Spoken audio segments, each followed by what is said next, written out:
اعوذ باللہ من الشیطان الرجیم بسم اللہ الرحمن الرحیم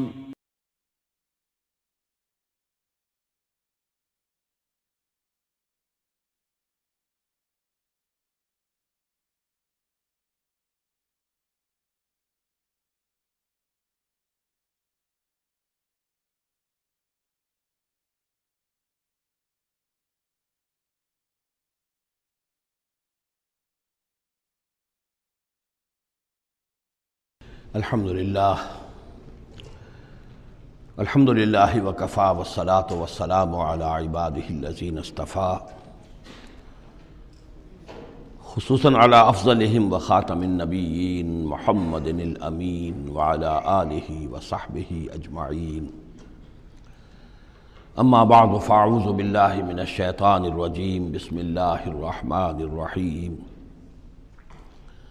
وَإِذَا أُنزِلَتْ سُورَةٌ أَنْ آمِنُوا بِاللَّهِ وَجَاهِدُوا مَعَ رَسُولِهِ اسْتَأْذَنَكَ أُولُو الطَّوْلِ مِنْهُمْ وَقَالُوا ذَرْنَا نَكُن مَعَ الْقَاعِدِينَ رَضُوا بِأَنْ يَكُونُوا مَعَ الْخَوَالِفِ وَطُبِعَ عَلَى قُلُوبِهِمْ فَهُمْ لَا يَفْقَهُونَ صدق اللہ العظیم۔ سورہ توبہ میں ابھی یہی منافقین کا بیان چل رہا ہے، اور جب کوئی صورت نازل ہوتی ہے کہ ایمان لاؤ اللہ پر اور جہاد کرو اس کے رسول کے ساتھ مل کر،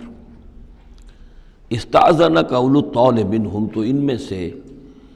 جو مقدرت والے ہیں، دولت والے ہیں، وسائل رکھنے والے ہیں، وہ بھی آپ سے آ کر رخصت مانگتے ہیں۔ وقالوا ذرنا نکن مع القاعدین، اور کہتے ہیں کہ ہمیں چھوڑ دیجئے، رہنے دیجئے، ایگزمپٹ کر دیجئے، ہم یہیں بیٹھ رہنے والوں میں شامل ہو جائیں۔ رضوا بأن یکونوا مع الخوالف، وہ اس پر راضی ہو گئے کہ پیچھے رہنے والی عورتوں میں شامل کر دیے جائیں، یعنی جنگ کرنا مردوں کا کام ہے، اور خواتین کو چونکہ پیچھے بچے اور خواتین ظاہر بات ہے کہ گھروں میں رہ جانے والے تھے، تو انہوں نے اپنے لیے یہ مقام پسند کیا، یہ ایک طرح کا ان پر طنز ہے۔ رضوا بأن یکونوا مع الخوالف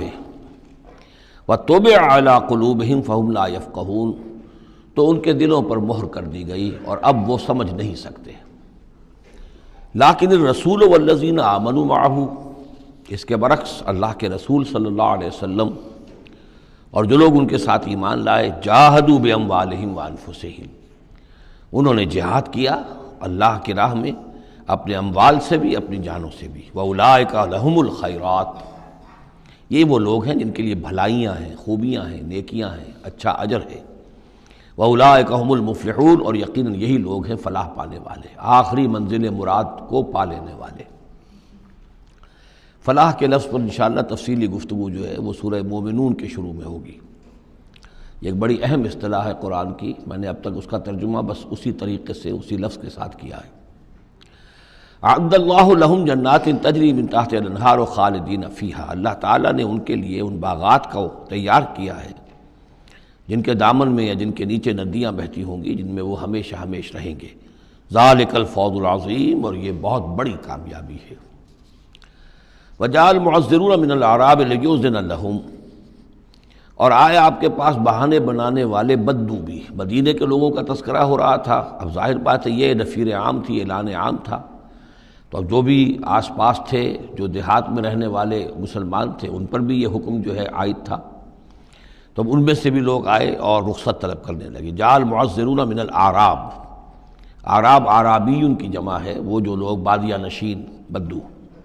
لیؤذن لہم، کہ انہیں بھی اجازت دے دی جائے، انہیں بھی رخصت دے دی جائے۔ وقعد الذین کذبوا اللہ ورسولہ، اور بیٹھ رہے وہ لوگ جنہوں نے کہ جھوٹ کہا تھا اللہ سے اور اس کے رسول سے، وعدے جو کیے تھے وہ جھوٹ نکلے، یا یہ کہ جو عذر کر رہے وہ جھوٹا ہے۔ سیصیب الذین کفروا منہم عذاب علیم، ان قریب ان میں سے جو لوگ کفر پر اڑ جائیں گے، یا جو لوگ فی الواقع کفر کی حد کو پہنچ گئے ہیں، ان کے لیے دردناک عذاب ہے۔ لیس علی الضعفاء، کمزوروں کا معاملہ یہ نہیں ہے، ان پر کوئی ذمہ داری نہیں ہے، کوئی ملامت نہیں ہے، ضعیف ہوں، ولا علی المرضى، نہ ہی بیماروں پر، ولا علی الذین لا یجدون ما ينفقون، نہ ہی ان پر کہ جن کے پاس کچھ خرچ کرنے کے لیے نہیں ہے، آخر اتنا لمبا سفر کرنا ہے، تبوک تک جانا ہے، کوئی سواری چاہیے، 4 آدمیوں پر ایک اونٹ ہو، کچھ تو ہو، کہیں تو کچھ نہ کچھ تو ان کو سہارا ملے، ان کے پاس سامان نہیں ہے، پیسہ نہیں ہے۔ لا یجدون ما ينفقون، تو جو لوگ اپنے پاس کوئی اس کی مقدرت نہیں رکھتے اور ساز و سامان نہیں رکھتے تو ان پر حرج نہیں ہے۔ لیس علی الضعفاء حرج، یہ لیسا کے بعد جو ہے حرج یہاں آیا ہے، ان پر کوئی گناہ نہیں ہے، کوئی الزام نہیں ہے، کوئی ملامت نہیں ہے۔ اذا نصحوا للہ ورسولہ، جب کہ وہ اللہ اور اس کے رسول کے ساتھ مخلص ہوں، دل میں اخلاص ہے، لیکن یہ کہ مجبوری فی الواقع ہے، کوئی ضعیف ہے، بہت بوڑھا ہے، کوئی بیمار ہے، کوئی بالکل یعنی بغیر کسی وسائل کے ہے۔ ما علی المحسنین من سبیل، ایسے جو محسن لوگ ہیں، جو جن کا دین جو ہے وہ یعنی درجہ احسان کو پہنچا ہوا ہو، ان کے لیے کوئی ملامت نہیں، ان کے اوپر کوئی گرفت نہیں۔ واللہ غفور الرحیم، اور اللہ غفور الرحیم ہے۔ ولا علی الذین اذا ما اتوک لتحملہم، اور نہ ہی ان پر کوئی الزام ہے یا ان پر کوئی گناہ ہے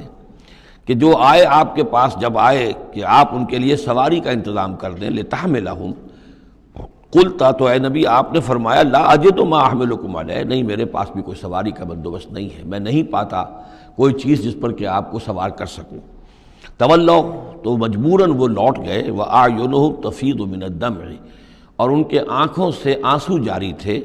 حزناً، اس حزن کی وجہ سے، اس رنج اور غم کی وجہ سے، اللہ یجدوا ما ينفقون، کہ ان کے پاس نہیں ہے جسے وہ خود خرچ کر سکیں اور اپنے لیے کسی سواری کا بندوبست کر سکیں۔ ایک طرف یہ جذبہ ہے، چاہتے ہیں، جانا چاہتے ہیں، لیکن مجبوری ہے، اس مجبوری کی بنا پر بھی اگر وہ رک رہے ہیں تو ان کو صدمہ ہے، افسوس ہے، رو رہے ہیں۔ دوسری طرف وہ ہیں جو اولو طول ہیں، ان کے پاس سب کچھ موجود ہے، وسائل و ذرائع ہیں، لیکن جانے کو تیار نہیں۔ انما السبیل علی الذین یستاذنونک وہم اغنیاء، ملامت اور الزام تو ان لوگوں پر ہے کہ جو آپ سے رخصت مانگتے ہیں جبکہ وہ غنی ہیں، مالدار ہیں۔ رضوا بان یکونوا مع الخوالف، وہ راضی ہو گئے اس پر کہ وہ پیچھے رہنے والی خواتین ہی کے ساتھ ہو جائیں۔ وطبع اللہ علی قلوبہم، اللہ نے ان کے دلوں پر مہر کر دی، فہم لا یعلمون، اور اب وہ صحیح علم سے بے بہرہ ہو چکے ہیں۔ یعتذرون الیکم اذا رجعتم الیہم، اب یعتذرون چونکہ یہ فعل مضارع ہے تو یہ بھی ہو سکتا ہے کہ کر رہے ہیں، ترجمہ ہو کہ وہ اب بہانے بنا رہے ہیں یا عذر پیش کر رہے ہیں، اور یہ بھی کہ کریں گے۔ تو اس اعتبار سے یہ آیات یہ بھی ممکن ہے کہ اثناء سفر میں، واپسی کا جو سفر ہے تبوک سے، اس میں نازل ہوئی ہوں، اور یہاں پھر ہم مستقبل کے حوالے سے اس کا ترجمہ کریں گے، اور یہ بھی ہو سکتا ہے کہ مدینے واپس تشریف لانے کے بعد یہ آیات نازل ہوئی ہوں، تو اب حال میں اس کا ترجمہ ہوگا۔ بہانے بنائیں گے وہ لوگ کہ جن کی طرف کہ تم جاؤ گے لوٹ کر، یا بہانے بنا رہے ہیں تمہارے پاس آ کر وہ لوگ کہ جن کے پاس تم آ گئے ہو لوٹ کر، یہ دونوں ترجمے ممکن ہیں۔ قل لا تعتذروا، کہہ دیجئے یا کہہ دیجئے گا کہ اب بہانے مت بناؤ، کوئی عذر مت تراشو، کوئی لیم ایکسکیوزز پیش نہ کرو۔ لن نؤمن لکم، اب ہم تمہاری بات نہیں مانیں گے۔ قد نبأنا اللہ من اخبارکم، اللہ تعالیٰ نے ہمیں تمہاری خبروں سے پورے طور پر مطلع کر دیا ہے۔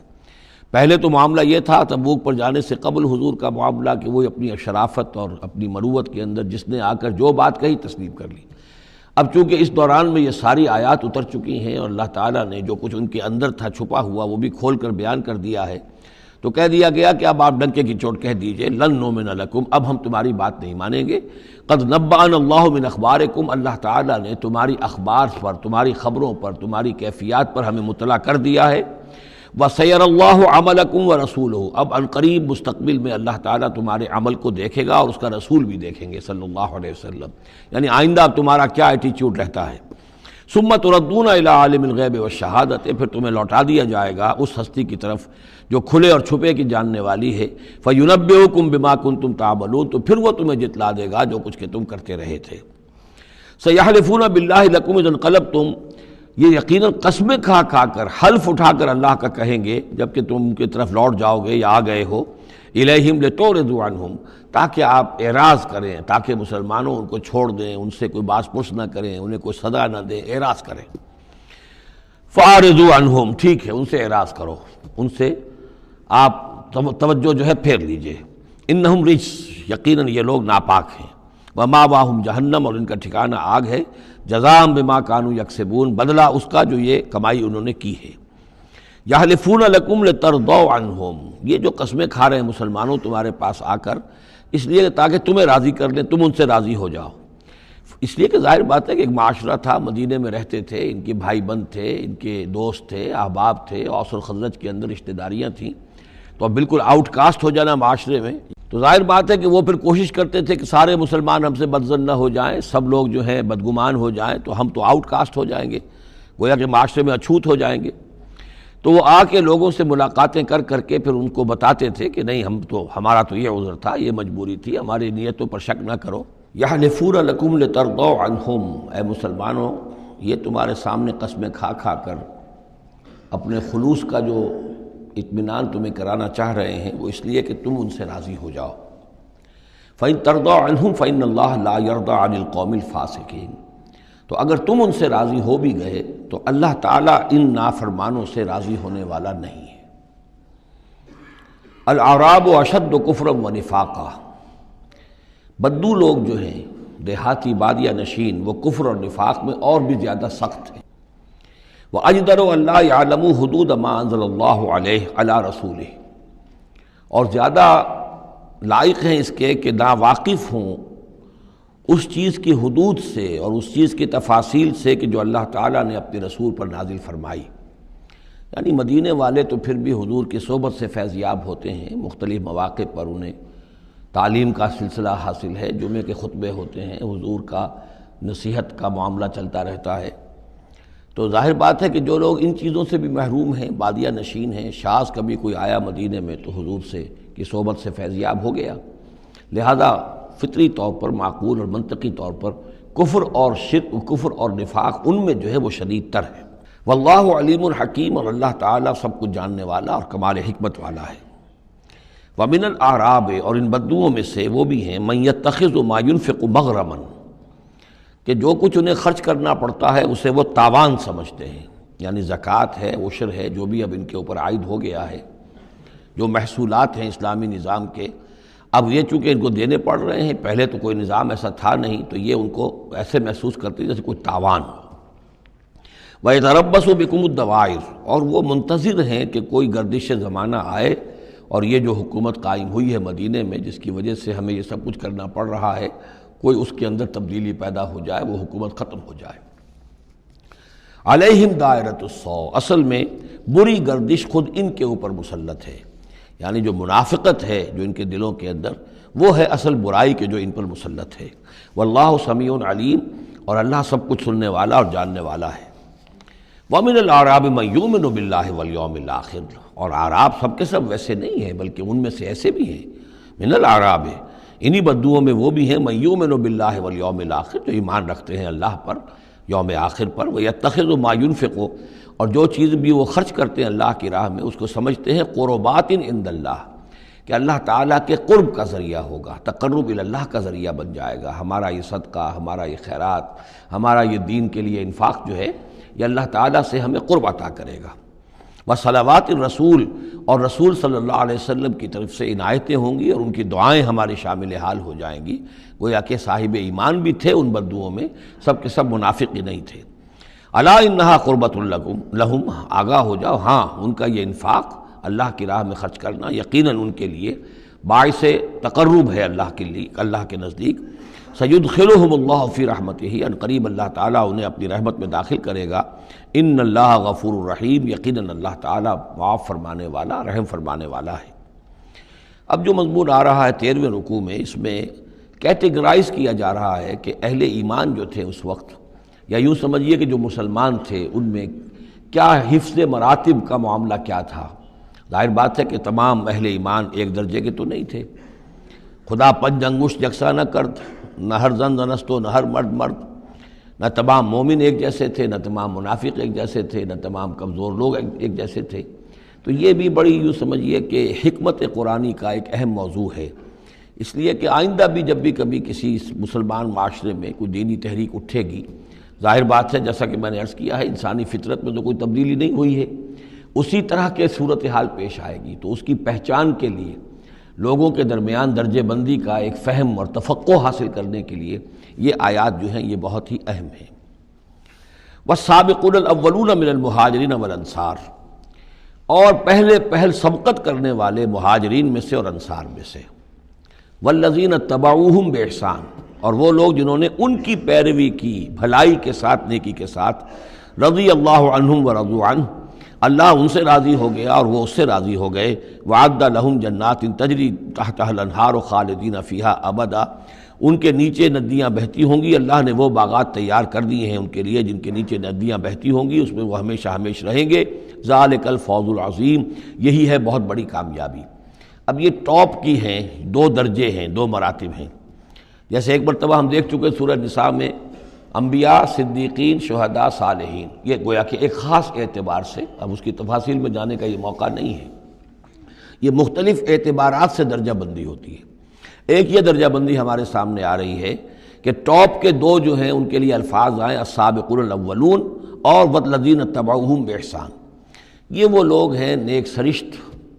اور جن کی فطرتیں سلیمہ اور جن کی عقل سلیم تھی، لیکن ان میں بھی دو درجے تھے۔ ایک درجہ وہ تھا کہ جن میں اتنی ہمت بھی ہوتی ہے کہ جیسے ہی حق سامنے آئے فوراً قبول کر لیں اور بالکل دائیں بائیں نہ دیکھیں کہ اس سے پھر کیا لازم آئے گا، کیا چھوڑنا پڑے گا، کیا کرنا پڑے گا، بلکہ یہ کہ بس ان کے لیے حق جو ہے وہ اتنی بڑی قیمتی شے ہے کہ اس کے مل جانے کے بعد ہر چہ بعد آباد، اب ہر جو ہونا ہے وہ ہو جائے، وہ تاخیر نہیں کرتے، دیر نہیں کرتے، ان میں ہمت ہوتی ہے۔ وہ یہ نہیں دیکھتے کہ اس پگڈنڈی پہ چلنے والے تو کوئی ہے ہی نہیں، بلکہ یہ کہ اگر پہلے ہی میں کیسے چھلانگ لگا دوں، کیسے میں چل پڑوں، کوئی مجھے آگے چلتا ہوا نظر ہی نہیں آ رہا ہے، بلکہ ان کے اندر وہ ہمت ہوتی ہے۔ یہ ایک مزاج اللہ تعالیٰ نے لوگوں کے بنائے ہیں، جیسا کہ حضور نے فرمایا الناس کالمعادن، جیسے معدنیات ہیں، اب سونے کی اور جو ہے اس کو صاف کریں گے تو سونا بنے گا، چاندی کی اور کو کتنا ہی صاف کر دیں سونا تو نہیں بنے گا، وہ چاندی ہی بنے گی۔ تانبے کی اور ہے، کتنا ہی آپ اس پر محنت کر لیں وہ آپ اچھے سے اچھا تانبا اس میں سے نکال لیجئے، لیکن یہ کہ ظاہر بات ہے کہ وہ سونا تو نہیں بنے گا۔ اسی طرح الناس کالمعادن، لوگوں کا معاملہ بھی یہ ہے کہ ان کی بھی اللہ تعالیٰ کی طرف سے جو ان کی طبائع بنائی گئی ہیں جس طرح کی، ان کے اندر فرق و تفاوت ہے۔ تو کچھ لوگ وہ ہیں السابقون الاولون، فوراً حق کو قبول کرنا، بے خطر کود پڑنا، بے خطر کود پڑا آتش نمرود میں عشق، عقل ہے محو تماشائے لب بام ابھی۔ کچھ دوسرے لوگ ہوتے ہیں سلیم الفطرت بھی ہیں اور ان کو بھی بات سمجھ میں آ گئی ہے، لیکن ہمت میں تھوڑے سے کم ہوتے ہیں۔ پہلے ذرا کچھ لوگ آگے چل کے معلوم ہو جائے کہ ایک دو آدمی آگے بھی جا رہے ہیں تو آج راستہ ہوگا، یہ آخر جو چل رہے ہیں یہ لوگ، اگر انہوں نے ہمت کر لی ہے تو چلو ہم بھی ہمت کریں۔ تو والذین اتبعوہم بإحسان، جو ان کے پیچھے چلے، ان کا اتباع کیا، لیکن کیا نیک نیتی سے، اس میں کوئی خلل نہیں، کوئی فساد نہیں، وہ بات باقی ساری ٹھیک ہے، بس تھوڑی سی اس کو کہنا چاہیے کہ جس کو ہمت کہا جائے، وہ ہمت کے اندر جو ہے ہمت مرداں، وہ اس کے اندر کوئی کمی ہے۔ لیکن ان دونوں کو بریکٹ کر لیا ہے، السابقون والسابقون الاولون من المہاجرین والانصار۔ اچھا یہ بھی نوٹ کر لیجئے کہ انصار تو ایمان لائیں 10-11 سال کے بعد۔ اب ظاہر بات ہے کہ متبعین بإحسان جو مہاجرین کے ہیں وہ زمانی اعتبار سے انصار سے پہلے ایمان لائے ہیں، لیکن مزاج کا معاملہ ہوتا ہے۔ انصار میں سے بھی بعض وہ تھے فوری طور پر انہوں نے قبول کیا اور اسی طرح کیا، یکسو ہو گئے، ہر چہ بعد آباد کشتی درآب انداختے۔ تو یہ مزاج کی بات ہے، اس کا زمانے سے تعلق نہیں ہے، یہ مزاج کی بات ہے۔ کسی بھی وقت اور آئندہ بھی ہمیشہ ایسا رہے گا، کچھ لوگ ایسے ہوں گے کہ جو حق کو قبول کرتے ہیں اور پھر قطعاً نہیں پرواہ کرتے، دائیں بائیں نہیں دیکھتے، کوئی آ رہا ہے یا نہیں آ رہا، کوئی ساتھ دے رہا ہے یا نہیں دے رہا ہے، کچھ نہیں، کوئی خطرات ہیں، کوئی مشکلات ہیں، کوئی مصائب آئیں گے، ہر چہ بعد آباد۔ کچھ لوگ ہیں جو ذرا دائیں بائیں دیکھ کر تھوڑا سا چلتے ہیں، ان کی ہمت جو ہے اتنی نہیں ہوتی۔ والسابقون الاولون من المہاجرین والانصار والذین اتبعوہم بإحسان رضی اللہ عنہم ورضوا عنہ وعد لہم جنات تجری تحت الانہار خالدین فیہا ابدا ذالک الفوز العظیم۔ وممن حولکم من الاعراب منافقون، اب یہ ایک طرف تو یہ ٹاپ کے دو اور ایک اب بالکل نیچے جا کر، اور جو لوگ تمہارے آس پاس آباد ہیں جو بدوؤں میں، جو بادیہ نشین ہیں، ان میں منافق ہیں۔ ومن اہل المدینہ، اور نہ صرف ان میں ہے، اہل مدینہ میں بھی ہیں۔ مردوا علی النفاق، یہ لوگ وہ ہیں جو نفاق پر اڑ چکے ہیں۔ اب یعنی ان کا نفاق جو ہے جیسے ٹی بی کی 3rd سٹیج ہوتی ہے کہ جس کے بعد پھر امید نہیں ہوتی کہ شفا ہو جائے گی، یہ پرانی زمانے کی باتیں ہیں، اب تو ٹی بی لا علاج مرض نہیں رہا، پہلے کی بات ہے۔ لیکن یہ ہے کہ یہ اس جو مرض ہے نفاق کا، ان کا اس تیسری سٹیج کو پہنچ چکا ہے، مرض علی النفاق، لا تعلمہم آپ انہیں نہیں جانتے، نحن نعلمہم ہم انہیں جانتے ہیں، سنعذبہم مرتین ہم انہیں بار بار عذاب دیں گے۔ ان کے لیے تو عذاب روز کھڑا تھا، روز مطالبہ آتا تھا نکلو اللہ کی راہ میں، روز جھوٹ بولنا، روز قسمیں کھانی، روز کسی نہ کسی طریقے سے بہانے بنانا، ان کی زندگی ضیق میں تھی، یہ نہیں تھا کہ وہ اس طریقے سے آرام سے تھے۔ ثم یردون الی عذاب عظیم اور پھر ان کو لوٹا دیا جائے گا ایک بہت بڑے عذاب کی طرف، وہ آخرت کا عذاب ہے۔ اس کے بعد اب درمیان میں پھر دو کیٹیگریز آ رہی ہیں، وہ لوگ کہ جو کچھ نیمے درو نیمے برو ہیں، منافق نہیں ہیں لیکن ہمت کی بہت کمی ہے، کچھ چلنا چاہتے بھی ہیں، کچھ نہیں چل پاتے ہیں،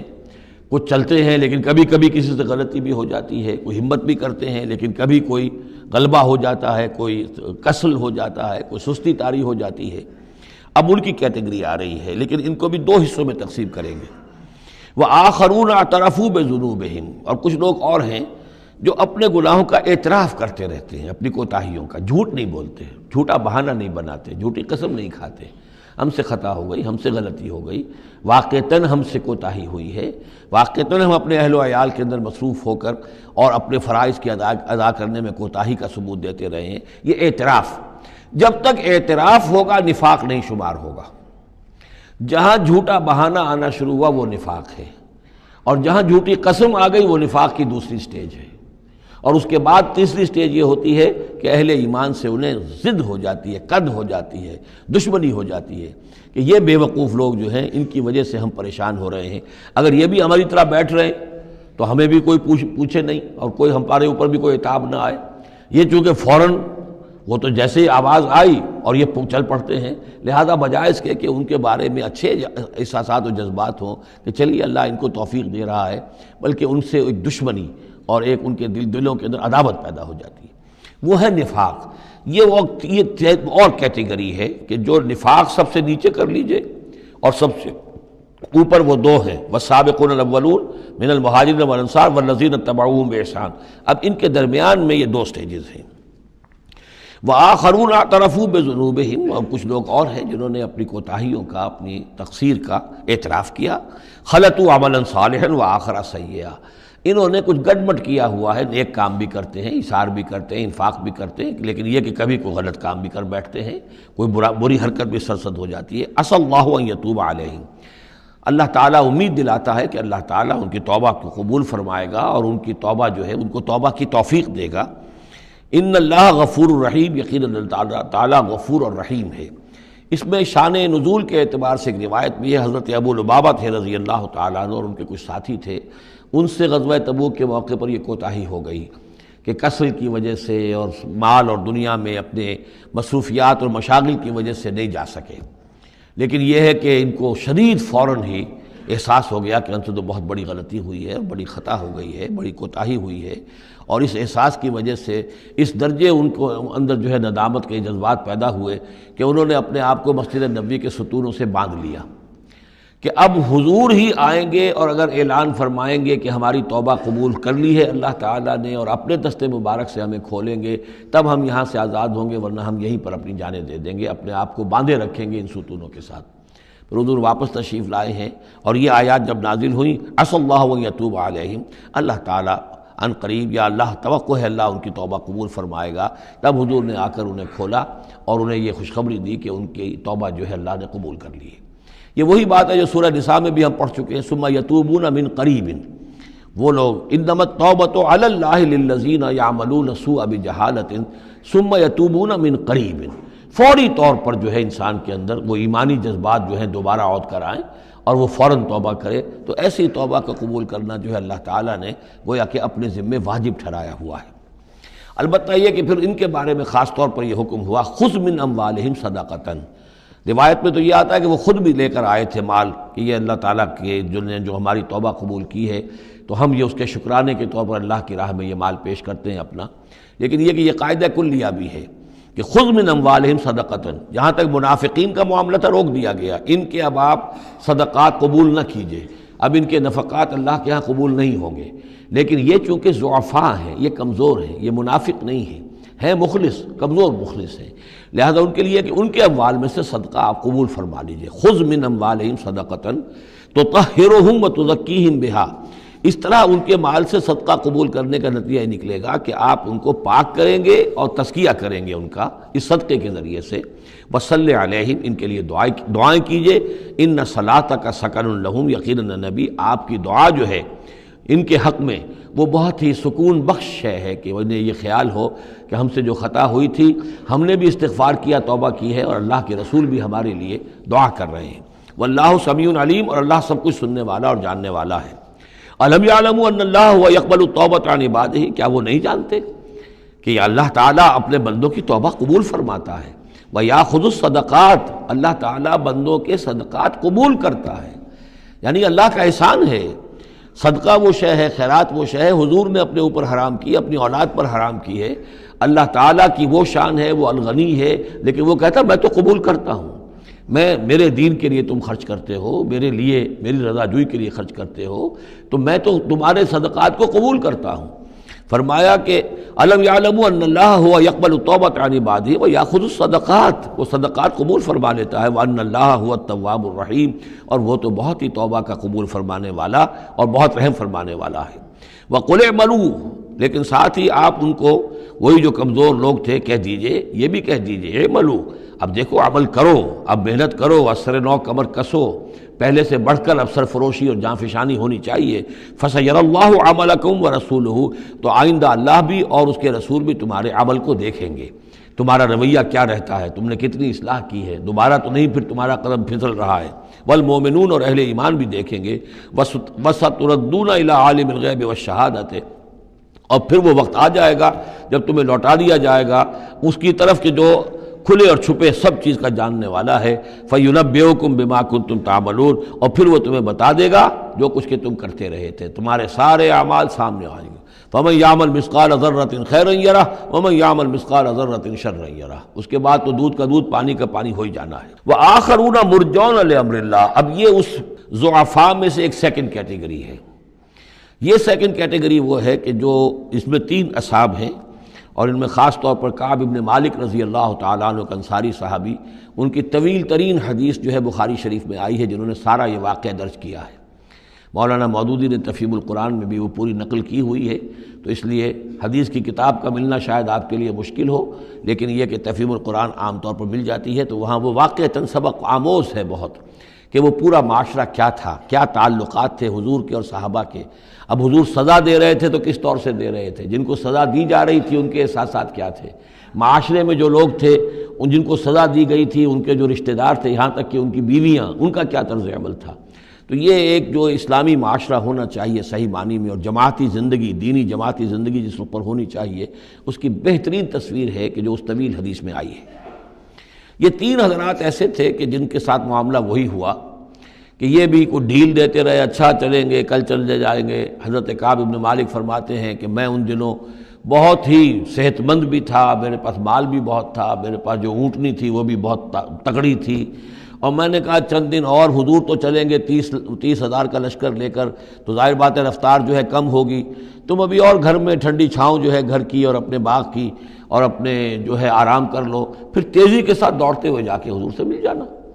اب شیطان جو ہے اسی طریقے سے تعویق کراتا ہے، تاخیر کراتا ہے، تاکہ یہ کہ پھر ہوتے ہوتے اچانک ایک دن محسوس ہوا کہ اب تو چاہے میں کتنا ہی تیز دوڑوں میں حضور سے نہیں مل سکتا،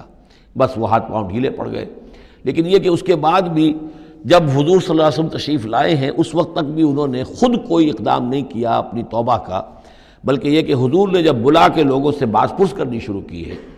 تو جو منافق آتے تھے وہ قسمیں کھا جاتے تھے، حضور کسی کی بات مان لیتے تھے، جو بھی تھی بات. جب ان کی باری آئی تو حضور مسکرائے. حضور کو معلوم تھا کہ یہ ظاہر بات ہے کہ کعب ابن مالک جو ہے منافقین میں سے نہیں ہے. فرمائیے آپ کا مسئلہ کیا ہوا تھا؟ انہوں نے صاف کہہ دیا کہ حضور یہ لوگ جو جھوٹی قسمیں کھا کھا کر بچ گئے ہیں آپ کے ہاں سے،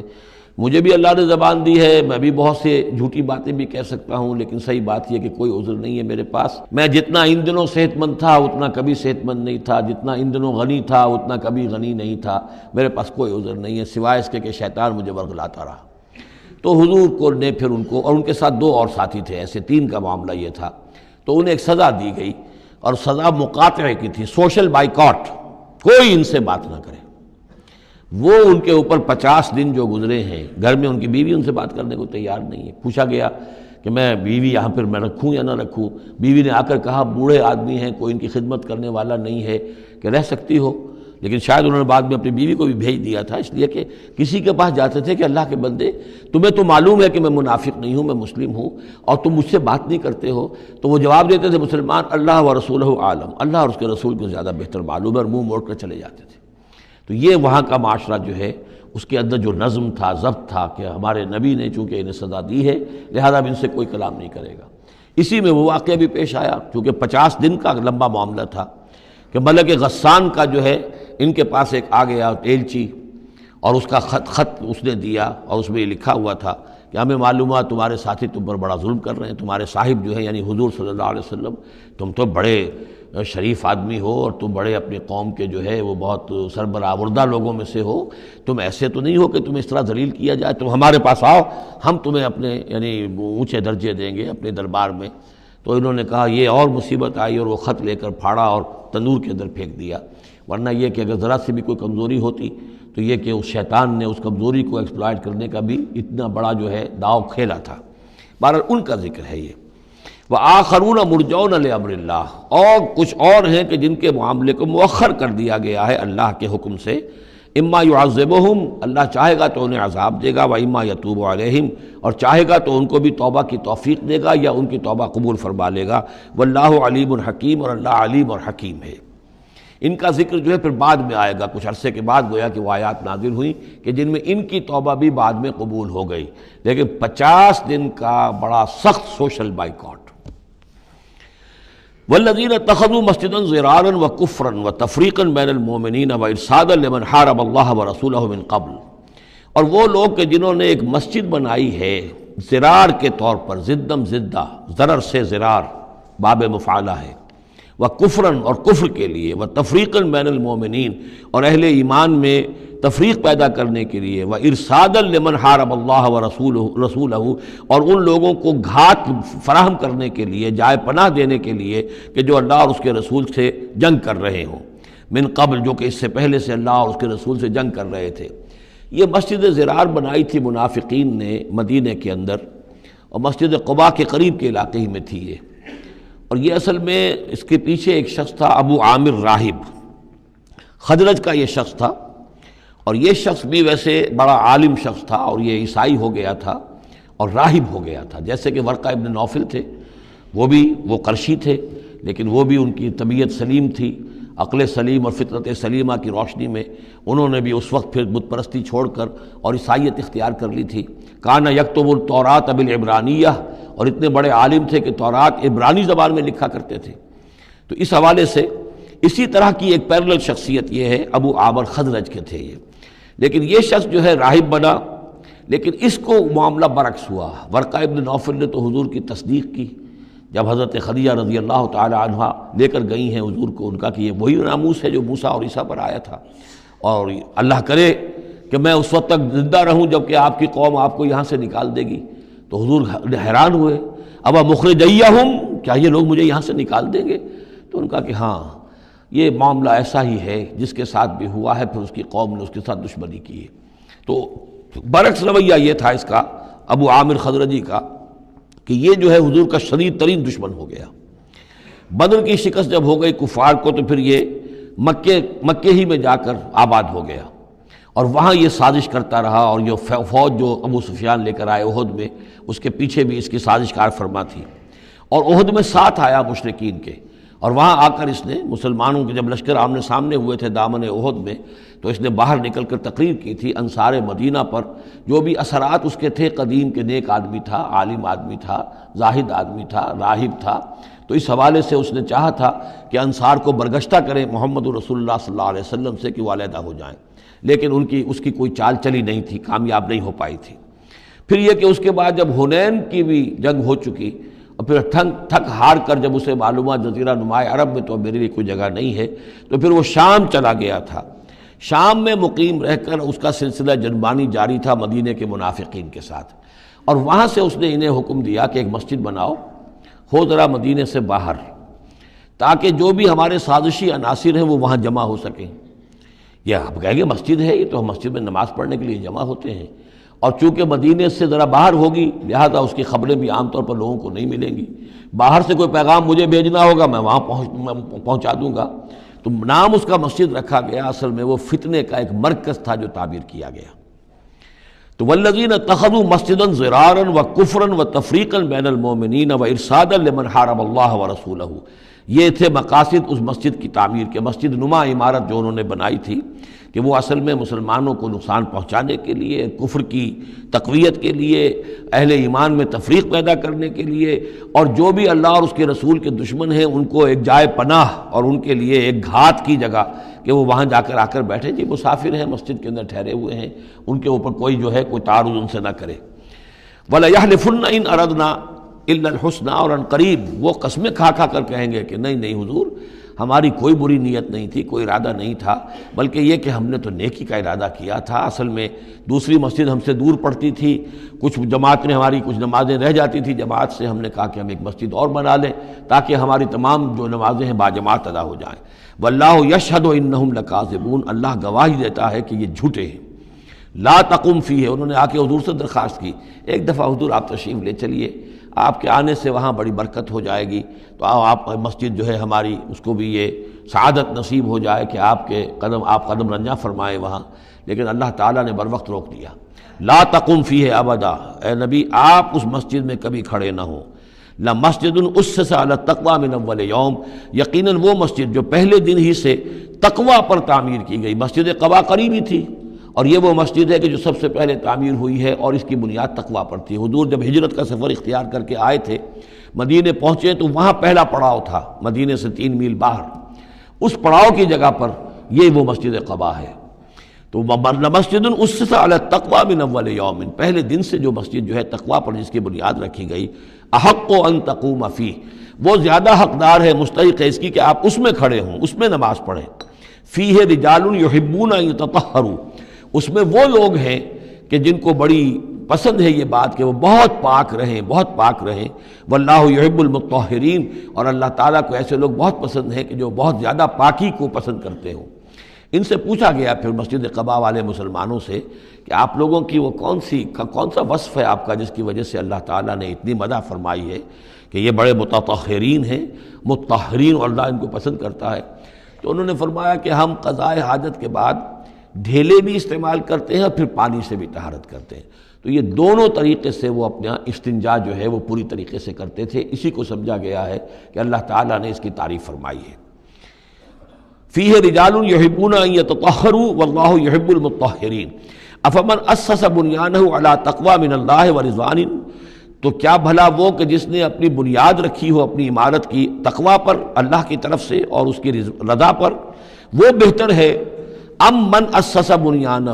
یا وہ کہ جس نے اپنی تعبیر کی بنیاد رکھی ہے علی شفا جرف ہار، ایک ایسی کھائی کے کنارے پر جس کا کنارہ گرا چاہتا ہے، فنہارا بہی فی نار جہنم، تو پھر وہ اس کو لے کر گر گیا نار جہنم میں. یعنی یہ کہ انسان تعمیر کرتا ہے تو کوئی جگہ دیکھتا ہے. فرض کیجئے کوئی ایسی جگہ ہے کہ نیچے سے کھوکھلی ہے، آپ نے دیکھا ہوگا بعض جگہ دریاؤں کے کناروں کے اوپر کہ نیچے سے لیکن اوپر کنارہ چلا آ رہا ہے. اب اس کنارے کے اوپر جو ہے جس کے نیچے سپورٹ نہیں ہے، کوئی تعمیر کرے گا تو تعمیر کہاں جائے گی؟ وہ تو ظاہر بات ہے کہ وہ دریا میں گر جائے گی. تو اصل میں یہ جو تدبیریں ہوتی ہیں منافقین کی، ان کی مثال ایسے ہے کہ جہنم کے کنارے کے اوپر یہ خشکی ہے، اس کا کنارہ باہر نکلا ہوا ہے، اس پر یہ اپنی تعمیر کر رہے ہیں. ظاہر بات ہے کہ وہ کنارہ بھی ڈھہ جائے گا اور ان کو اور ان کی تعمیر کو لے کر جہنم میں جا گرے گا. واللہ لا یہدی القوم الظالمین، اور اللہ تعالیٰ ایسے ظالم لوگوں کو راہیاب نہیں کرتا. لا یزال بنیانہم الذی بنوا ریبۃ فی قلوبہم، یہ عمارت جو انہوں نے بنائی ہے، یعنی یہ جو بھی منافقت کی عمارت انہوں نے تعمیر کی ہے اور تانا بانا بنا ہے، یہ عمارت جو انہوں نے بنائی ہے اب رہے گی ان کے دلوں میں، شکوک و شبہات پیدا کیے رکھے گی. الا ان تقطع قلوبہم، الا یہ کہ ان کے دل کے ٹکڑے کر دیے جائیں. اس کو یوں سمجھیے کہ اگر فرض کیجئے کسی کے جسم میں کینسر بہت پھیل گیا ہو تو ظاہر بات ہے آپریشن نہیں ہو سکتا. کیا کریں گے آپ؟ پورے جسم کے ٹکڑے کر دیں گے. وہ تو اس ٹیشو میں بھی ہے، اس ٹیشو میں بھی ہے، اس ٹیشو میں بھی ہے، وہاں بھی پہنچ گیا ہے، یہاں بھی پہنچ گیا ہے، اب ممکن نہیں. تو اسی طریقے سے ان کے دلوں کے اندر اس کی جڑیں اتنی گہری جا چکی ہیں منافقت کی کہ ان کے دلوں سے منافقت کی جڑیں نکل ہی نہیں سکتی الا یہ کہ دل کے ٹکڑے ٹکڑے کر دیے جائیں، دل ریشہ ریشہ کر دیا جائے تو جو آپ جڑیں نکال لیں، ورنہ اس کے بغیر ممکن نہیں ہے، یعنی اس درجے راسخ ہو چکے ہیں۔ لا يزال بنيانهم الذي بنوا ريبة في قلوبهم الا ان تقطع قلوبهم والله عليم حكيم، اللہ تعالی علیم اور حکیم ہے۔ ان اللہ اشترى من المؤمنین انفسهم واموالهم بان لهم الجنہ، یہ دو آیات پھر بہت اہم آ گئی ہیں۔ یقیناً اللہ نے خرید لی ہے اہل ایمان سے ان کی جانیں بھی اور ان کے مال بھی، اس قیمت پر کہ ان کے لیے جنت ہے۔ یقاتلون فی سبیل اللہ، یہ ہے بیع و شراء جو ایک صاحب ایمان کی اللہ کے ساتھ ہو جاتی ہے۔ ان اللہ اشترى، صاحب ایمان بیچتا ہے، اللہ خریدتا ہے۔ ان اللہ اشترى من المؤمنین انفسهم واموالهم بان لهم الجنہ یقاتلون فی سبیل اللہ، وہ جنگ کرتے ہیں اللہ کی راہ میں، فیقتلون ویقتلون، تو قتل کرتے بھی ہیں قتل ہوتے بھی ہیں۔ 70 قتل کر دیے انہوں نے قرشی میدان بدر میں، 70 شہید ہو گئے دامن احد میں۔ وعد اللہ علیہ حقا، وعدن علیہ حقا، یہ وعدہ اللہ کے ذمے ہے، ثابت ہے، پختہ ہے، قائم ہے، یعنی جنت انہیں اللہ دے کر رہے گا۔ اس میں اصل میں جو بین السطور کہیے یا جو چیز پس منظر میں ہے وہ یہ ہے کہ ایک سودا ہوتا ہے نقد، آپ نے مال دیا اور قیمت لے لی، بات ختم ہو گئی۔ یہ جو اللہ کے ساتھ سودا ہے یہ ادھار ہے، یہاں سب کچھ لگا دو، خرچ کر دو، جان مال تن من دھن لگا دو، آخرت میں ملے گی جنت۔ جنت یہاں نہیں ہے، جنت وہاں ہے۔ تو چونکہ ادھار کا سودا ہے اس پر دل میں کچھ نہ کچھ دغدغہ رہتا ہے۔ نو نقد نہ تیرا ادھار والی جو مثال ہے کہ 9 نقد نہ تیرا ادھار، ادھار کی 13 سے بہتر ہے کہ 9 جو نقد ملتے ہیں وہ لے لیے جائیں۔ تو اس حوالے سے جو ہے انسانی کمزوری بربنائے طبع بشری اس کے اندر ایک دغدغہ رہتا ہے، اس کو اب کس زور کے ساتھ اس کی نفی کی جا رہی ہے۔ وعدن علیہ حقا، کوئی شک نہ کرو یہ وعدہ ہے اس کے ذمے حق ثابت، فی التوراۃ والانجیل والقرآن، اور اللہ کی طرف سے اس وعدے کی توثیق 3 دفعہ ہو چکی ہے، تورات میں ہوئی، انجیل میں ہوئی، قرآن میں ہوئی۔ ومن اوفی بعہدہ من اللہ، اور اللہ سے بڑھ کر اپنے عہد کا وفا کرنے والا کون ہوگا؟ فاستبشروا ببیعکم الذی بایعتم بہ، پس خوشیاں مناؤ، جشن مناؤ اس بیع پر جو تم نے کی ہے۔ اب یہاں ایک لفظ اور آ گیا، بایعتم بہ، آپس میں جو سودا کیا ہے، مبایعت باب مفاعلہ، باع یبیع بیچنا، یہ ثلاثی مجرد ہے، اور یہ جو ہے بیعت بنتی ہے بایع یبایع، آپس میں کوئی سودا کر لینا۔ تو فاستبشروا ببیعکم الذی بایعتم بہ، بس خوشیاں مناؤ اس بیع پر جس کا سودا تم نے اپنے اللہ سے کیا ہے۔ یہیں سے لفظ بیعت نکلا ہے۔ بیعت کیا ہے؟ ایک بندہ اللہ کے حوالے کرتا ہے اپنے آپ کو، لیکن چونکہ اللہ تعالیٰ تو سامنے خود موجود نہیں ہے، اس وقت اللہ کے رسول تھے، تو بیعت ہو رہی ہے اصل میں تو اللہ سے، بیع اللہ سے ہے اور بیعت رسول اللہ سے ہو رہی ہے صلی اللہ علیہ وسلم۔ دست مبارک اللہ کا نہیں ہے بلکہ اللہ کے رسول کا ہے۔ البتہ ایک جگہ ہم جا کر دیکھ لیں گے کہ فرمایا گیا کہ ایک تیسرا ہاتھ اور بھی ہے، انویزیبل ہاتھ، غیر مرئی ہاتھ اللہ کا بھی ہے، ید اللہ فوق ایدیہم، اللہ کا ہاتھ ان کے ہاتھوں کے اوپر ہے۔ تو یہ بیع ہے، یہ سودا ہے، یہ ایمان کا لازمی تقاضا ہے۔ ان اللہ اشتری من المؤمنین انفسهم واموالهم بان لهم الجنہ یقاتلون فی سبیل اللہ فیقتلون ویقتلون وعدا علیہ حقا فی التوراۃ والانجیل والقرآن ومن اوفی بعہدہ من اللہ فاستبشروا ببیعکم الذی بایعتم بہ وذلک هو الفوز العظیم۔ اور یہی ہے بہت بڑی کامیابی۔ اللہ تعالی ہم میں سے ہر ایک کو یہ توفیق دے کہ اللہ کے ساتھ یہ بیع و شراء ہم کریں، اللہ کے ساتھ سودا کریں اور اللہ تعالیٰ کے ہاتھ اپنی جانیں اور مال بیچ دیں۔ اب اس کا جو ظہور ہوگا انسانی شخصیت میں وہ کیا ہے؟ یہ آیت بھی بڑی ہی گمبھیر اور بڑی جامع آیت ہے، بہت جامع آیت ہے۔ اس میں 9 الفاظ آئے ہیں، التائبون العابدون الحامدون السائحون الراکعون الساجدون الآمرون بالمعروف والناہون عن المنکر والحافظون لحدود اللہ وبشر المؤمنین۔ توبہ کرنے والے، اللہ کی پرستش اور بندگی کرنے والے، اللہ کی حمد اور تعریف کرنے والے، دنیاوی آسائشوں سے لا تعلق رہنے والے، سائحون پچھلے زمانے میں ہوتا تھا بنباس لینے والے، چلے جانے والے، شہروں کو چھوڑ کر چلے جاتے تھے لوگ جنگلوں کے اندر، لیکن ہمارے ہاں اسلام میں اب سیاحت نہیں رہی ہے، رہبانیت ختم کر دی گئی ہے۔ البتہ روزے داروں پر اطلاق ہوتا ہے، مہاجرین پر، مجاہدین پر جو اللہ کی راہ میں نکلے ہوتے ہیں وہ بھی گویا کہ ان کے مشابہ ہو جاتے ہیں۔ لا رہبانیت فی الاسلام الا الصوم، لا رہبانیت فی الاسلام الا الجہاد فی سبیل اللہ۔ الراکعون رکوع کرنے والے، الساجدون سجدہ کرنے والے، اور پھر تین الفاظ وہ ہیں کہ جو ایک عملی جد و جہد، باقی سارے اوصاف تو اپنے ہیں، ذاتی ہیں، لیکن اس سے جو متعدی ہونا ہے، معاشرے کے ساتھ انہیں جو معاملہ کرنا ہے، جو بھی اب اس دعوت و تحریک کے لیے جو عمل کرنا ہے، الامرون بالمعروف نیکی کا حکم دینے والے، والناہون عن المنکر بدی سے روکنے والے، اور سب سے زیادہ جامع لفظ آیا حافظون لحدود اللہ، اللہ کے حدود کی حفاظت کرنے والے، گویا کہ خدائی فوجدار بن کر کھڑے ہو جانے والے کہ یہ اللہ کے حدود ہیں، ہم پامال نہیں کرنے دیں گے، ہم انہیں توڑنے نہیں دیں گے۔ یہ ہے وہ در حقیقت کے جو منہج انقلاب نبوی کے ضمن میں اس دور میں جو ایک اجتہاد کی ایک ضرورت ہے کہ جو بھی آخری مرحلہ ہوگا جبکہ وہ سارے مراحل طے ہو چکے ہوں تو اس میں نہی عن المنکر بالید، کہ ہم حدود اللہ کو اب نہیں ٹوٹنے دیں گے اور ہم پوری طاقت کے ساتھ حفاظت کریں گے اللہ کی حدود کی، اور جو بھی منکرات ہیں ان کو روکیں گے۔ وبشر المؤمنین، اور اے نبی ان اہل ایمان کو آپ بشارت دے دیجئے، اللہم ربنا اجعلنا منہم۔ ما کان للنبی والذین آمنوا ان یستغفروا للمشرکین ولو کانوا اولی قربی، اور یہ نبی کے لیے اور نہ ہی اہل ایمان کے لیے یہ روا ہے کہ وہ استغفار کریں، بخشش چاہیں مشرکین کے لیے، خواہ وہ ان کے قرابت دار ہوں، ولو کانوا اولی قربی من بعد ما تبین لہم، اس کے بعد کہ ان کے لیے یہ بات واضح ہو چکی ہو انہم اصحاب الجحیم، کہ وہ لوگ جہنمی ہیں۔ وما کان استغفار ابراہیم لابیہ الا عن موعدۃ وعدہا ایاہ، اور نہیں تھا استغفار کرنا ابراہیم کا اپنے والد کے حق میں مگر ایک وعدے کی بنیاد پر کہ جو انہوں نے اس سے کیا تھا جب گھر سے نکالا ہے باپ نے، یہ ہم سورہ مریم میں پڑھیں گے، تو اس وقت وعدہ کر کے نکلے تھے ساستغفر لک ربی انہ کان بی حفیہ، وہ وعدہ نبھاتے رہے،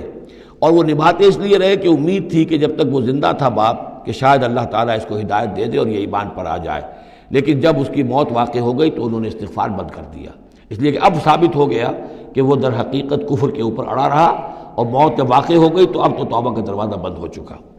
فلما تبین لہ انہ عدو للہ، اور جب ان پر یہ بات روشن ہو گئی، واضح ہو گئی کہ وہ تو اللہ کا دشمن ہے، تبرأ منہ،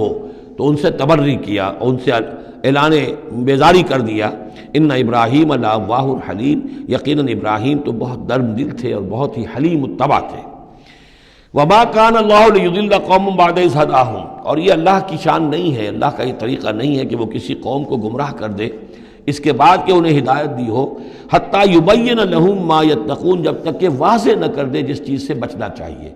یعنی جب تک یہ آیت قرآن میں نہیں اتری تھی، اگر کسی مسلمان نے اپنے کسی مشرک باپ یا ماں کے لیے دعا کی ہے تو اللہ نے اس کے لیے معافی کا اعلان کر دیا کہ چونکہ اس بات سے ابھی تک تمہیں آگاہ نہیں کیا گیا تھا کہ اہل ایمان کے لیے روا نہیں ہے کہ مشرکین کے لیے استغفار کریں، تو جب تک یہ حکم نہیں آ گیا تھا جو بھی اگر کسی نے کیا ہے تو اللہ تعالیٰ اس پر کوئی باس پرس نہیں کرے گا۔ ما کان اللہ لیضل قوما بعد اذ ھداھم حتی یبین لہم ما یتقون، جب تک کہ واضح نہ کر دیا جائے کہ ان چیزوں سے آپ کو بچنا ہے۔ ان اللہ بکل شیء علیم، یقیناً اللہ تعالیٰ ہر شے کا جاننے والا ہے۔ ان اللہ لہ ملک السماوات والارض، یقیناً اللہ ہی کے لیے ہے آسمان اور زمین کی بادشاہی، یحیی و یمیت، وہی زندہ رکھتا ہے، وہی موت وارد کرتا ہے۔ ما لکم من دون اللہ من ولی ولا نصیر، اور تمہارے لیے کوئی نہیں ہے، کوئی نہ حمایتی اور نہ کوئی مددگار اللہ کے سوا۔ لقد تاب اللہ علی النبی والمہاجرین والانصار، اللہ تعالیٰ مہربان ہوا، شفقت فرمائی اللہ تعالیٰ نے اپنے نبی پر بھی صلی اللہ علیہ وسلم، والمہاجرین اور مہاجرین پر، والانصار اور انصار پر، الذین اتبعوہ فی ساعۃ العسرۃ، جنہوں نے ان کا ساتھ دیا، ان کی پیروی کی، ان کا اتباع کیا بڑی مشکل وقت میں۔ یہ اسرہ جو ہے اس کو کہا جاتا ہے تبوک کو جیش الاسرہ، بہت ہی تنگی تھی، راشن کی بہت کمی تھی، بھوک کا معاملہ، قحط کا معاملہ، بہت سخت آزمائش تھی جو اللہ تعالیٰ نے اس وقت مسلمانوں کی ہے۔ لیکن جن لوگوں نے ساتھ دیا، ثابت قدم رہے، ان کے لیے اب یہ کہ اللہ تعالیٰ کی طرف سے اعلان عام ہو رہا ہے، لقد تاب اللہ علی النبی والمہاجرین والانصار الذین اتبعوہ فی ساعۃ العسرۃ من بعد ما کاد یزیغ قلوب فریق منہم، اس کے بعد کہ ان میں سے ایک گروہ کے دل میں کچھ کجی آنے بھی لگی تھی، بل بنائے طبع بشری، کہیں نہ کچھ کمزوری، جیسے کہ غزوہ احد میں بھی بنو حارثہ اور بنو سلمہ کے بارے میں عارضی طور پر تھوڑی سی کمزوری آ گئی تھی۔ ثم تاب علیہم، پھر اللہ تعالیٰ نے ان پر توجہ فرمائی، عنایت فرمائی، انہ بہم رؤوف الرحیم، یقیناً وہ ان کے حق میں بہت مہربان ہے، رحم فرمانے والا۔ وعلی الثلاثۃ الذین خلفوا، اور اب یہ اعلان ہو گیا ان تین کے بارے میں بھی جن کا کہ معاملہ مؤخر کر دیا گیا تھا، اور وہ تین کعب ابن مالک اور ان کے ساتھ اور بھی ہلال ابن امیہ اور مرارہ ابن ربیع رضی اللہ تعالیٰ عنہم اجمعین، یہ تین صحابہ تھے انصاری۔ وعلی الثلاثۃ الذین خلفوا، اور ان لوگوں پر بھی وہ جو تین کہ جن کا معاملہ ذرا پیچھے ڈال دیا گیا تھا، مؤخر کر دیا گیا تھا، ان پر بھی اللہ نے توبہ فرمائی، یعنی اللہ نے توبہ قبول فرمائی۔ حتیٰ اذا ضاقت علیہم الارض بما رحبت، یہاں تک کہ جب زمین ان پر اپنی تمام کشادگی کے باوجود تنگ پڑ گئی، وضاقت علیہم انفسہم، اور ان پر اپنی جانیں جو ہے بھاری ہو گئیں، وظنوا ان لا ملجا من اللہ الا الیہ، اور انہیں یقین ہو گیا کہ اللہ تعالیٰ سے بچ کر جا کر کوئی اور پناہ گاہ ہے ہی نہیں سوائے اس کے کہ اسی کی جناب میں آ کر پناہ لی جائے۔ لا ملجا من اللہ الا الیہ، جیسے یہ کہ کوئی بچے کو اگر ماں مارتی ہے تو بچہ پھر لپکتا ہے ماں کی طرف، لپٹتا ہے ماں سے، جائے کہاں؟ ظاہر بات ہے کہ مار رہی ہے ماں، لیکن وہ پھر لپٹ رہا ہے ماں کے ساتھ۔ اسی طرح لا ملجا من اللہ الا الیہ، اللہ تعالیٰ کی طرف سے اگر کوئی سختی بھی آئے، سزا بھی آئے، تو آخر بھاگیں جائیں کہاں؟ اللہ ہی کی جناب میں پھر پناہ لینی ہے۔ نہ کہیں جہاں میں کما ملی جو اما ملی تو کہاں ملی میرے جرم خانہ خراب کو تیرے عفو بندہ نواز میں۔ ثم تاب علیہم لیتوبوا، تو اللہ تعالیٰ نے ان کی توبہ قبول فرمائی تاکہ وہ بھی دوبارہ متوجہ ہو جائیں اور اپنی جو بھی کمزوریاں تھیں ان کو رفع کریں۔ ان اللہ هو التواب الرحیم، یقیناً اللہ تعالیٰ تواب ہے اور رحیم ہے۔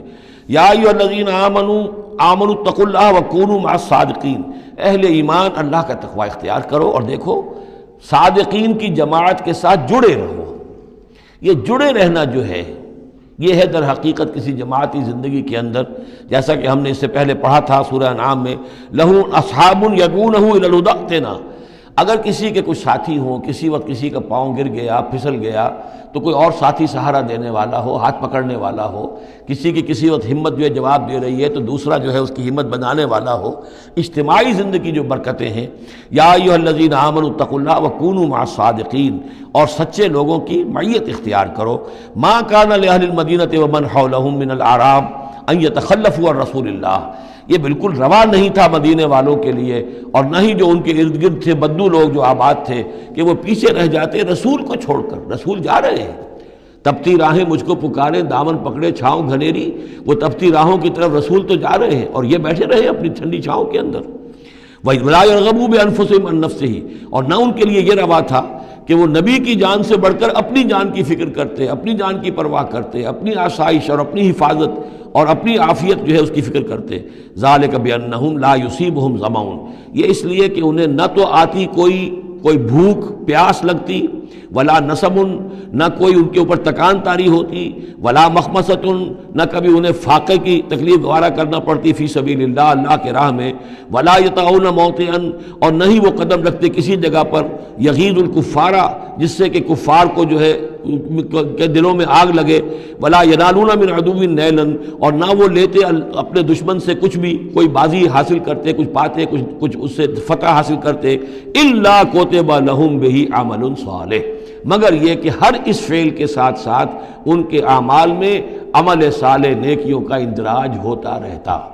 چاہے کبھی بھوک لگتی، کبھی پیاس لگتی، کبھی کوئی اور تکلیف ہوتی، کہیں چلنا پڑتا، اس کی مشقت ہو جاتی، تکان ہو جاتی، کہیں دشمن سے کوئی غضب پہنچا کر اہل ایمان کو لیے کوئی نفع حاصل کر لیا جاتا، جو بھی ہوتا یہ سب کا سب ان کے نامہ اعمال میں نیکیوں کی صورت میں درج ہوتا چلا جاتا۔ ان اللہ لا یضیع اجر المحسنین، یقیناً اللہ تعالیٰ محسنوں کے اجر کو ضائع نہیں کرتا۔ ولا ينفقون نفقة صغیرة ولا کبیرة، اور نہ ہی وہ خرچ کرتے کوئی نفقہ، کوئی انفاق چھوٹا ہو یا بڑا، ولا یقطعون وادیا، اور نہ طے کرتے کوئی وادی الا کتب لہم، مگر یہ کہ وہ لکھ لی جاتی، ان کے سارے نامہ اعمال کے اندر یہ سارے اعمال درج ہو جاتے، لیجزیہم اللہ احسن ما کانوا یعملون، تاکہ اللہ تعالیٰ انہیں بدلہ دیتا بہت ہی عمدہ اس کا کہ جو وہ کرتے رہے ہیں۔ وما کان المؤمنون لینفروا کافہ، اور اہل ایمان کے لیے یہ بات تو ممکن نہیں ہے کہ وہ سب کے سب نکل آئیں۔ اب یہ در حقیقت حل بتایا جا رہا ہے، چونکہ یہ بات سامنے آ چکی ہے کہ جو لوگ بدو ہیں، بادیہ نشین ہیں، وہ کفر میں اور نفاق میں زیادہ سخت ہیں، ان کو حضور کی صحبت سے فائدہ نہیں پہنچ رہا، استفادہ نہیں کر پاتے۔ اب کیا کیا جائے، اس کا حل کیا ہو؟ یہ تو ممکن نہیں ہے کہ سارے بادیہ نشین آئیں اور مدینے میں آباد ہو جائیں۔ ما کان المؤمنون لینفروا کافہ، سب کے سب اپنے اپنے علاقوں کو چھوڑیں اور آ جائیں مدینے میں، تو اب کیا شکل ہوگی؟ فلولا نفر من کل فرقۃ طائفۃ منہم طائفۃ، تو کیوں نہ نکلے ہر ایک جماعت میں سے ایک گروہ، ایک حصہ، لیتفقہوا فی الدین، وہ آئیں حضور کی خدمت میں رہیں، تفقہ فی الدین حاصل کریں، دین کا فہم، دین کی سمجھ حاصل کریں، وَلَيُنذِرُوا قَوْمَهُمْ إِذَا رَجَعُوا إِلَيْهِمْ، اور پھر جب جائیں اپنی قوم کی طرف واپس تو اپنی قوم کو بھی خبردار کریں، لَعَلَّهُمْ يَحْذَرُونَ، تاکہ وہ بھی بچیں۔ یعنی یہ ایک ہدایت کر دی گئی کہ اب تمام لوگ جو ہیں اس طریقے سے نظام بنایا جائے کہ لوگ آیا کریں گروہ در گروہ، اور یہاں مدینے میں حضور کے پاس قیام کریں، ان کی تربیت ہو، تعلیم ہو، ان کو سمجھایا جائے، سکھایا جائے، پڑھایا جائے، پھر وہ جائیں اور اپنے اپنے علاقوں میں جا کے لوگوں کے اندر اسی تعلیم کو عام کریں۔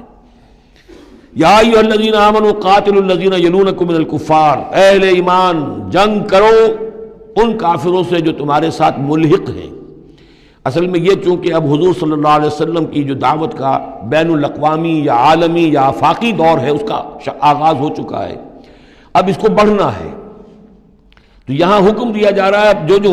دارالاسلام کی سرحد یہاں ہے تو جو کافر یہاں بستے ان سے قتال کرو، پھر وہ سرحد آگے چلی جائے گی تو اگلوں کے ساتھ قتال کرو۔ یہ قتال جاری رہنا ہے تاں آ کے پوری دنیا پر اللہ کا دین غالب ہو جائے۔ جیسے کہ وہ قتال جاری رہا، قاتلوہم حتی لا تکون فتنۃ ویکون الدین کلہ للہ، جیسے جزیرہ نماء عرب کی حد تک قتال کے جاری رکھنے کا حکم تھا کہ جب تک جزیرہ نماء عرب سے کفر اور شرک کا خاتمہ نہیں ہو جاتا اور اللہ کا دین وہاں غالب نہیں ہو جاتا، یہ جنگ جاری رہے گی۔ اب معاملہ یہ ہے کہ حضور صرف عرب کے لیے نہیں بھیجے گئے تھے بلکہ پوری دنیا کے لیے، لہذا اب اس کے لیے یہ اعلان عام ہے، چارٹر ہے، اسی پر عمل کرتے ہوئے فوجیں نکلی ہیں۔